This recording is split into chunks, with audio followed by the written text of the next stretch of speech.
Welcome. Take a seat. My tale is about to begin.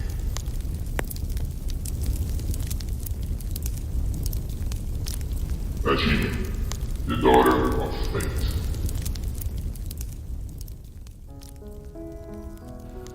Flames and ashes. The stench of burning flesh infested her nostrils. The sound of huge wings and the wind they caused. A glimpse of the fire beast's golden scales gleaming from the destruction it wrought on that dark night. Her eyes went down to her open, disfigured belly, guts exposed to the heat of the remaining wooden walls burning around her. The pain finally struck, unbearable as if a nail had driven through her brain, and in agony, her eyes seemed closed again. Weeks have passed.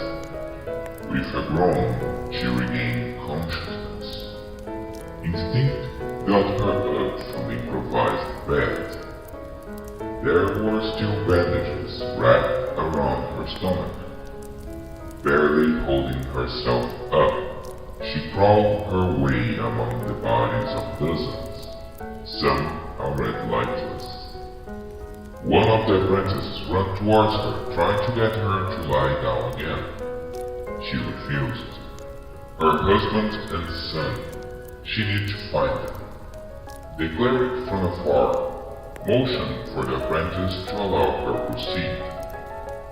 Staggering, she made her way through the wreckage of what was once a home.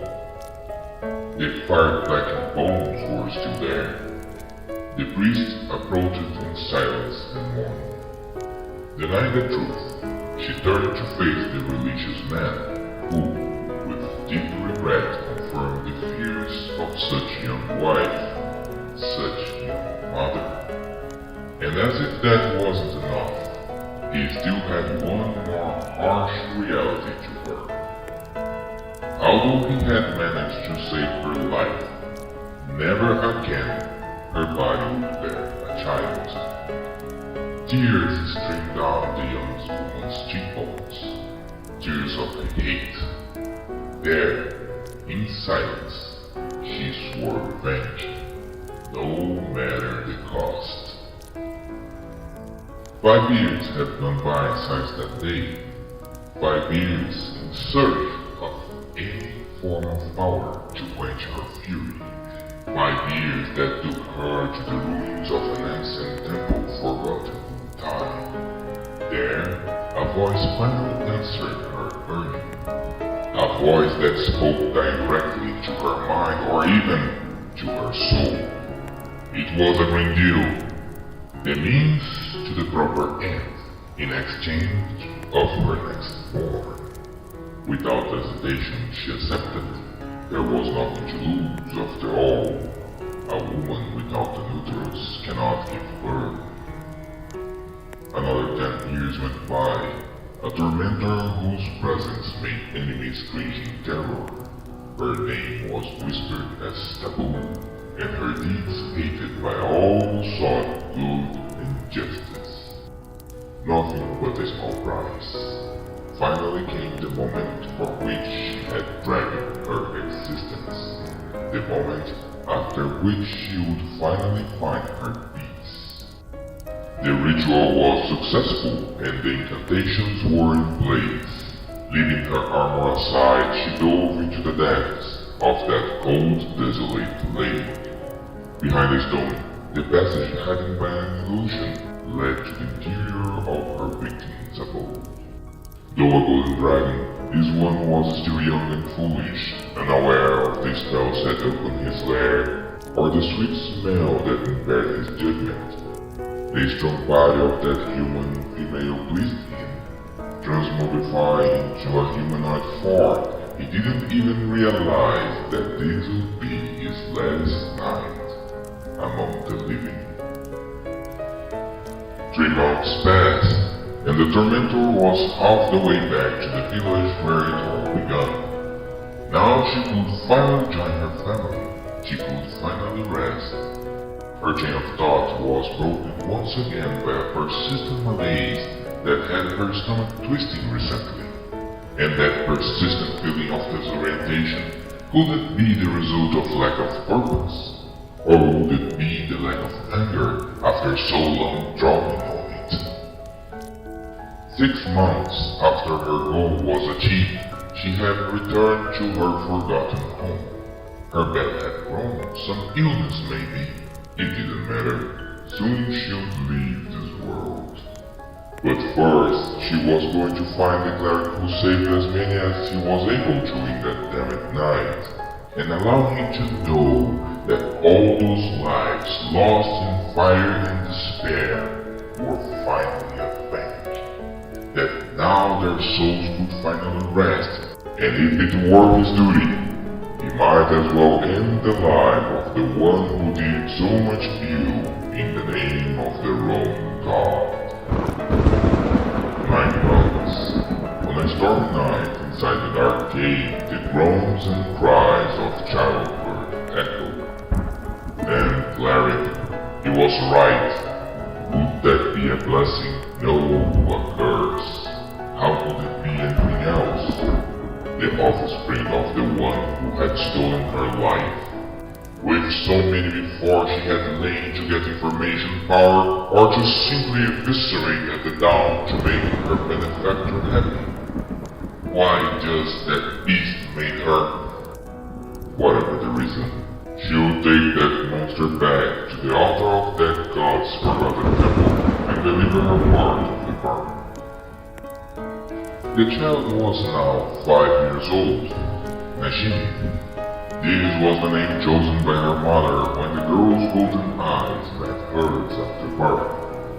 She couldn't keep the bet. She ran away, never in the same place for long, for she knew that a human child with a tail, horns, and golden scales growing here and there would quickly draw too much attention. Now a fugitive, she knew that she could not face the one looking for her, and neither would he have mercy on her new family. Najime's 15th birthday came on a night similar to that of her birth. The mother awoke to her daughter's agonizing screams of pain, and what she saw was beyond reason. The girl's lower limbs merged into a single long and thick scaly tail. On her torso 4 more arms sprouted like branches, and on her head, the blonde strands of her hair turned into living snakes.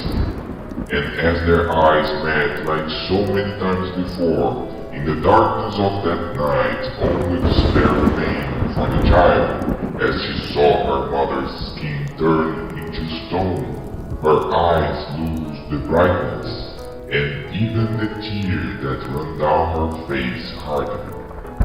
Pleading for her mother, Najime was immersed in a pain so deep that not even her metamorphosis could overcome. The girl spent days there, without eating or sleeping, just hugging the statue she had accidentally created. She was a red wing when they arrived. Long were the days of the journey in that cell.